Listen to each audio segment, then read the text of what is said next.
Stay with us as we go through it, and then we'll do a couple of examples. The method of undetermined coefficients is limited to non-homogeneous linear equations and is also limited by the type of forcing function, g of x, you have. This method applies only to those equations in which g of x is a simple function, such as a constant, a polynomial, a sine or cosine function of x, an exponential function in the form e to the mx, or the sums and products of these functions. This method doesn't work for equations in which g of x is in the form of the natural log of x, the secant of x, the inverse cosine of x, 1 over x, and so forth. The key to knowing which functions will work with this method is that g of x can only be a function that has a finite number of derivatives. Sound like math speak? All right, let's cut through the mustard. Look at this function here. Suppose g of x equals x cubed. This function can be differentiated 4 times before you just get 0. Here are the first through fourth derivatives. Once we get 0, further differentiation will no longer give a new result. That means it has a finite number of derivatives. We call these derivatives the family of derivatives for the function. The family includes the function and all its derivatives, excluding any coefficients. So, for this example, the family of derivatives is x cubed, x squared, x, and 1. We just put in 1 for any constant term we have. See how we drop the coefficient of each function? Now that we have our family of derivatives, we then take y sub p to be a linear combination of the functions in the family of derivatives. To do this, we add the capital letters a, b, c, and d, and so forth as coefficients. The final constant, 1, is also replaced with a letter. So in this example, y sub p equals ax cubed plus bx squared plus cx plus d, where a, b, c, and d are all undetermined coefficients. Hence the name, method of undetermined coefficients. Now that we have y sub p, we're still not quite done. The y sub p that we have now is not the final y sub p for the solution. It's what we call our choice for y sub p. We need to make a choice for y sub p that has undetermined coefficients in it, so we can turn around and find the values for those undetermined coefficients. That's what we really want. We can't have a solution walking around with a bunch of undetermined coefficients in it now, could we? Of course not.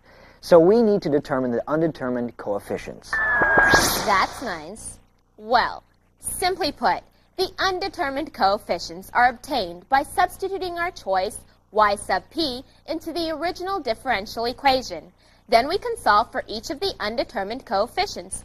To truly see how this works, we need to do an example. Let's solve the non-homogeneous equation y double prime minus y prime minus 6y equals 6e to the x. The first step is to find the complementary solution y sub c by finding the solution of the corresponding homogeneous equation y double prime minus y prime minus 6y equals 0. The characteristic equation is m squared minus m minus 6 equals 0. This factors into m minus 3 times m plus 2, which gives us 2 roots, m equals 3 and negative 2. So, y sub c is c1 times e to the 3x plus c2 times e to the negative 2x. Okay, so we've got y sub c. That's the easy part. We know how to do that, right? Y sub c would have given us the answer if our equation had equaled 0. But our forcing term, g of x, equals 6e to the x. How do we account for the 6e to the x? This is where the y sub p comes in. Y sub p is the component of the answer that will account for the non-zero forcing term. In order to find y sub p, we need to make a choice for y sub p that has undetermined coefficients in it. We said before that y sub p is a general linear combination of the family of derivatives for g of x. Since 6e to the x is its own derivative, the family of derivatives here is just e to the x. So we choose y sub p to be a times e to the x, where a is the undetermined coefficient. Our next step is to solve for the undetermined coefficient a. To solve for a, we substitute our choice for y sub p into the original equation for y double prime minus y prime minus 6y equals 6e to the x. To do this, we need to find the first and second derivatives of y sub p. The first derivative of y sub p is a times e to the x. and the second derivative is also a times e to the x. Plugging these values into the original differential equation, we get a times e to the x minus a times e to the x minus 6a times e to the x equals 6 times e to the x. The first two terms cancel each other out, leaving negative 6a times e to the x equals 6e to the x. At this point, we equate the coefficients of the like terms, so negative 6a equals 6, or a equals negative 1. Now that we have a value for a, our coefficient isn't undetermined anymore. It's negative 1.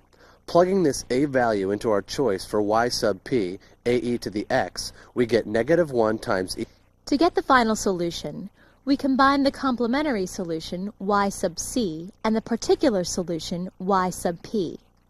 Remember, y sub c is c1 times e to the 3x plus c2 times e to the negative 2x, and y sub p is just negative e to the x. Adding y sub c and y sub p will give us our final solution of c1 times e to the 3x plus c2 times e to the negative 2x minus e to the x. There you have it, the method of undetermined coefficients. The key to this method is making a good choice for y sub p. If you make a poor choice, then you can go through all this process and discover that it is impossible to solve for the undetermined coefficients. Insert card alert. To help you make a good choice for y sub p, we've included a handy chart on your insert card. The chart gives you the form you should try for y sub p based on various g of x functions that you'll encounter. To show you how it works, let's do another example. Let's solve the equation y double prime minus 2y prime plus y equals the cosine of 2x. Since we know that our final solution will be of the form y equals y sub c plus y sub p, our first step is to find y sub c, the complementary solution. Then we'll find y sub p, the particular solution. We find y sub c by finding the solution of the corresponding homogeneous equation, which is just our given equation set equal to 0. Y double prime minus 2y prime plus y equals 0. This is a second-order differential equation that can be solved using the characteristic equations technique. Converting over to the characteristic equation, we get m squared minus 2m plus 1 equals 0. Factoring, we get the factors m minus 1 and m minus 1, so m equals 1 and 1. So plugging into the form y equals e to the mx, we get solutions of y equals e to the x and y equals e to the x. Because we have repeated roots, we use the rule for case 2. If m is a repeated root, we obtain the linearly independent solutions by multiplying by increasing powers of x. So our complementary solution, y sub c, equals c1 times e to the x plus c2 times x times e to the x. Now that we have y sub c, we need to find y sub p, the particular solution. To do this, we need to use the method of undetermined coefficients. The method of undetermined coefficients. The method of undetermined coefficients. Now that's more like it. Woo! To use the method of undetermined coefficients, we first need to choose a trial y sub p that contains undetermined coefficients. This is a good time to pull out our handy insert card and look at the chart that helps us choose y sub p. See there in the left column, we've got sample g of x's, and in the right column, we've got the corresponding form of y sub p. In our original differential equation, g of x is the cosine of 2x. Looking on our chart about 6 down, we see that for a function of the form the cosine of alpha x, we choose y sub p to be the form a times the cosine of alpha x plus b times the sine of alpha x, where a and b are undetermined coefficients and alpha is a constant. In our case, since we are dealing with the cosine of 2x, alpha is 2. So we use a times the cosine of 2x plus b times the sine of 2x. So our choice for y sub p is a times the cosine of 2x plus b times the sine of 2x. Why is this the choice we got to make? Well, remember when we said that y sub p should be made up of the function g of x and all its derivatives? Well, the derivative of the cosine of 2x involves the sine of 2x. So its second derivative involves the cosine of 2x, so we need to use the sine of 2x and the cosine of 2x. Then we just include the undetermined coefficients, a and b, and this is what we get. Now that we have our choice for y sub p, we got to solve for the undetermined coefficients a and b. To do that, we need to plug our y sub p into the original equation, y double prime minus 2y prime plus y equals the cosine of 2x. And to do that, we've got to find first and second derivatives of y sub p. So let's do that very thing. The first derivative of y sub p is negative 2a times the sine of 2x plus 2b times the cosine of 2x. The second derivative is negative 4a times the cosine of 2x minus 4b times the sine of 2x. Plugging these expressions into our differential equation, we get negative 4a times the cosine of 2x minus 4b times the sine of 2x minus 2 times negative 2a times the sine of 2x plus 2b times the cosine of 2x plus a times the cosine of 2x plus b times the sine of 2x equals the cosine of 2x. Simplifying this wild maverick, we get negative 3a times the cosine of 2x minus 3b times the sine of 2x plus 4a times the sine of 2x minus 4b times the cosine of 2x equals the cosine of 2x. Collecting terms of sine and cosine, we get negative 3a minus 4b times the cosine of 2x plus 4a minus 3b times the sine of 2x equals the cosine of 2x. Now here's where it gets interesting. We can solve for a and b in a situation like this by comparing the coefficients of the cosine and sine terms on the left and right-hand sides of the equation. In order to satisfy the equality for all values of x, the coefficients of the cosine function on the left must be equal to the coefficients of the cosine function on the right, and the coefficients of the sine function on the left must be equal to the coefficients of the sine function on the right. This is a basic algebraic rule, and we'll put it to good use here. First, the sines.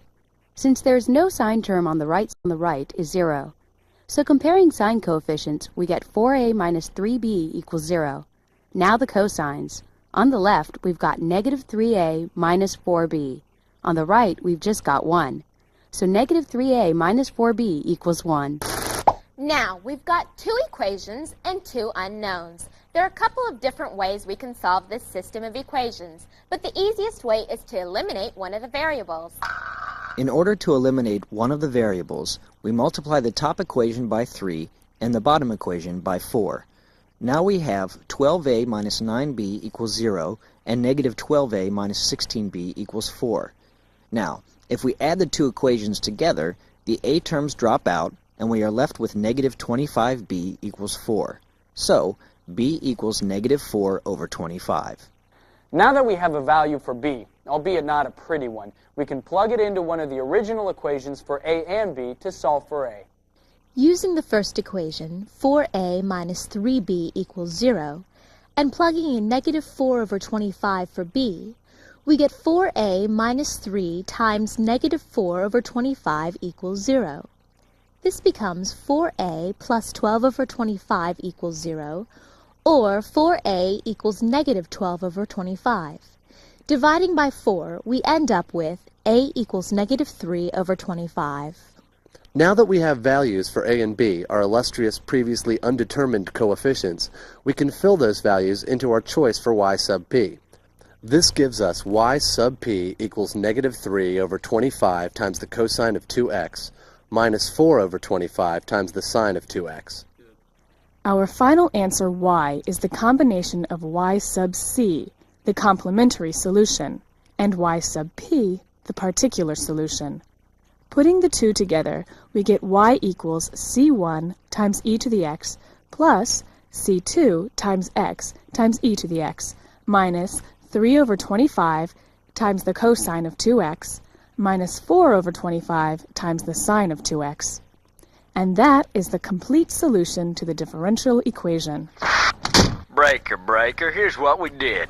Our original equation was y double prime minus 2y prime plus y equals the cosine of 2x. Using the characteristic equation method, we found y sub c to be c1 times e to the x plus c2 times x times e to the x. Using the chart, we then made a choice for y sub p based on our g of x of the cosine of 2x. Y sub p was a times the cosine of 2x plus b times the sine of 2x. Plugging y sub p into the original equation and equating terms, we found a to be negative 3/25 and b to be negative 4/25. Combining y sub c and y sub p, we got our final answer of y equals c1 times e to the x plus c2 times x times e to the x minus 3/25 times the cosine of 2x minus 4/25 times the sine of 2x. Over and out. As you can see, making a good choice for y sub p makes all the difference in the world when using the method of undetermined coefficients. If you make a poor choice, then you won't end up determining the values of the undetermined coefficients. You'll end up giving yourself a migraine. So, before we go on to the next topic, here's a quick rundown of the method of undetermined coefficients. The method of undetermined coefficients is used with differential equations that are non-homogeneous. A non-homogeneous equation has the form a times y double prime plus b times y prime plus c times y equals g of x, where g of x is non-zero. The complete solution of a non-homogeneous equation is made up of the complementary solution y sub c, which is the solution of the corresponding homogeneous differential equation, plus the particular solution y sub p, which makes up for the function g of x.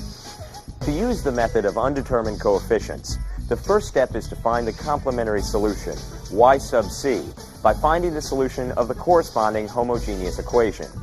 Then, to find the particular solution, y sub p, we use the table on the insert card to make a choice that has undetermined coefficients in it. We then solve for the undetermined coefficients by substituting this y sub p into the original equation for y. Once we've determined the undetermined coefficients, we plug them into y sub p. Then all we have to do is combine y sub c and y sub p to get the final solution. And that's all she wrote. Part 4. Variation of parameters. Okay, there you are trying to solve a higher order differential equation with the method of undetermined coefficients, and you're getting absolutely nowhere. Well, that may be because you need to rewind the tape and review that section again.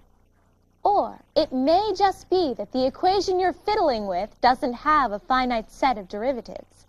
What do you do if you find yourself in this predicament? Well, you might want to turn to our next technique here. It's called variation of parameters, and it's powerful. Variation of parameters is a different method for solving second-order, non-homogeneous linear equations. Usually, we know that we need to try the variation of parameters technique if the forcing term, the function g of x, is of a form that cannot be handled by the method of undetermined coefficients. For example, look at this equation here. Y double prime plus y equals the secant squared of x. To solve this equation using the method of undetermined coefficients, we would need to find y sub c and y sub p. For this equation, y sub c is easy to find, so let's look at y sub p. What choice would we make for y sub p here? Well, the secant squared of x does not have a finite set of derivatives, so the chart on our insert card is not of any help here. Where are we to turn? Well, let's start at the beginning. Hi, I'm Galila Asris. Welcome to the supersonic world of differential equations. Over the next 2 hours, we'll... The very beginning. Let's say we've solved a second-order differential equation using the characteristic equation method like we've always done. We found the roots and put the result in the form y sub c equals c1 times y1 plus c2 times y2, where y1 and y2 are the linearly independent solutions to the differential equation. In the other methods we've studied, C1 and C2 were always constants. With the variations of parameters method, we replace the constants C1 and C2 with A and B, which are functions of x, to get y sub p. Think of this as varying the parameters of C1 and C2. They're now functions of x instead of measly old constants. We're Note to self, they're now functions of x instead of constants. Again, our answer will be of the form y equals y sub c plus y sub b. We know how to find y sub c, but how do we find this new y sub p? Well, we've got to figure out what the functions a and b are. Now, there's a really long and complicated way to do this that will drive you totally insane. But we're not going to do it that way. We're going to do it the easy way. Here's how. Okay, so far we've got y sub p equals a times y1 plus b times y2. Now the functions a and b satisfy two differential equations. First, a prime equals negative g of x times y2 over w.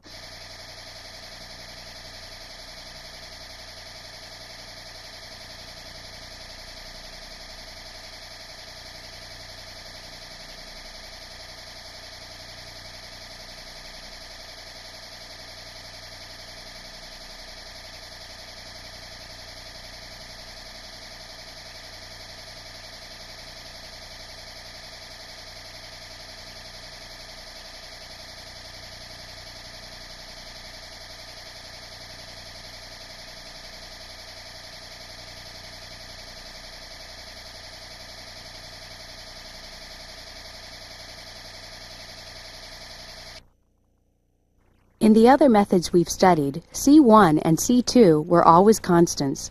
With the variations of parameters method, we replace the constants C1 and C2 with A and B, which are functions of x, to get y sub p. Think of this as varying the parameters of C1 and C2. They're now functions of x instead of measly old constants. Note to self, they're now functions of x instead of constants. Again, our answer will be of the form y equals y sub c plus y sub b. We know how to find y sub c, but how do we find this new y sub p? Well, we've got to figure out what the functions a and b are. Now, there's a really long and complicated way to do this that will drive you totally insane. But we're not going to do it that way. We're going to do it the easy way. Here's how. Okay, so far we've got y sub p equals a times y1 plus b times y2. Now the functions a and b satisfy two differential equations. First, a prime equals negative g of x times y2 over w, and second, b prime equals g of x times y1 over w. What's this w, you ask? Well, w equals y1 times y2 prime minus y2 times y1 prime. We can get a and b by integrating the differential equations formed here. What's the rhyme or reason of all this? Well, we could launch into a really long, complicated derivation of these formulas here, but you wouldn't like that. Besides, you really don't need to know it. So, we give you the formulas and leave it at that. Now, let's do an example. Let's solve the differential equation y double prime plus y equals the secant squared of x. The first step, as always, is to solve the corresponding homogeneous equation, which is y double prime plus y equals 0. Converting to the characteristic equation m squared plus 1 equals 0. It is easy to see that the roots are m equals plus or minus I. Since we have complex roots, y sub c equals c1 times the cosine of x plus c2 times the sine of x. To get y sub p, we vary the parameters by changing c1 and c2, which are constants, to a and b, which are functions of x. So, a times the cosine of x plus b times the sine of x is our choice for y sub p. Now that we have y sub p, our next step is to find the values of the functions a and b. To obtain a and b, we need to form the differential equations given by the formulas we covered earlier. So, a prime equals negative g of x times y2 over w, and b prime equals g of x times y1 over w, where w equals y1 times y2 prime minus y2 times y1 prime. Then we can get a and b by integrating a prime and b prime. First, let's find w. In our y sub p, we can see that y1 is the cosine of x and y2 is the sine of x. Differentiating it is easy to see that y1 prime is negative the sine of x, and y2 prime is the cosine of x. Plugging this information into the formula for w, we get w equals the cosine of x times the cosine of x minus the sine of x times the negative sine of x. This simplifies to the cosine squared of x plus the sine squared of x, which, if you recall your trig identities, equals 1. So w equals 1. Now that we know what w is, we can plug in the information into the a prime and b prime equations to find a and b. First, let's do a prime. Recalling that g of x, or the forcing term in the original differential equation, is the secant squared of x, we see that a prime equals negative the secant squared of x times the sine of x over 1. Replacing one of the secants with 1 over the cosine, then we get the secant of x times the sine of x over the cosine of x. Since sine over cosine equals the tangent, we make that substitution and end up with a prime equals the negative secant of x times the tangent of x. Now for b prime. Plugging into our formula, we get b prime equals the secant squared of x times the cosine of x. Now remember that the secant is the reciprocal of the cosine, so we can replace one of the secants in the secant squared with 1 over the cosine. This will cancel with the other cosine, leaving just the secant of x. So, a prime is negative the secant of x times the tangent of x, and b prime is the secant of x. To find a and b, we just need to integrate these two equations. We're going to play hard and fast with our integrations here, because we know you all remember how to integrate your basic trig functions, right? If you don't remember them, you can cheat and find them on your insert card. We won't tell. Integrating a prime, we get negative the integral of the secant of x times the tangent of x. Integrating, a equals the negative secant of x. Integrating b prime, we get the integral of the secant of x, which is the natural log of the secant of x plus the tangent of x. You remember that rule, don't you? So, b equals the natural log of the secant of x plus the tangent of x. Now that we have a and b, we can complete our y sub p, which is a times the cosine of x plus b times the sine of x. Filling in the a and b we have now unearthed, we get y sub p equals the negative secant of x times the cosine of x, plus the natural log of the secant of x plus the tangent of x times the sine of x. Since the secant is the reciprocal of the cosine, the first term equals negative 1. So, y sub p equals negative 1 plus the sine of x times the natural log of the secant of x plus the tangent of x. Our final answer is just the combination of y sub c and y sub p. Bringing it all together, we get y equals c1 times the cosine of x plus c2 times the sine of x minus 1 plus the sine of x times the natural log of the secant of x plus the tangent of x.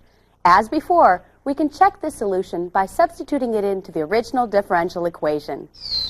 Breaker, here's what we did. We started with y double prime plus y equals the secant squared of x. We used the characteristic equation method to find y sub c, which was c1 times the cosine of x plus c2 times the sine of x. To get y sub p, we changed c1 and c2 to a and b, which are functions of x. Using the formulas that gave a and b prime, we got a prime equals the negative secant of x times the tangent of x, and b prime equals the secant of x. Next, we integrated a prime and b prime to get a and b.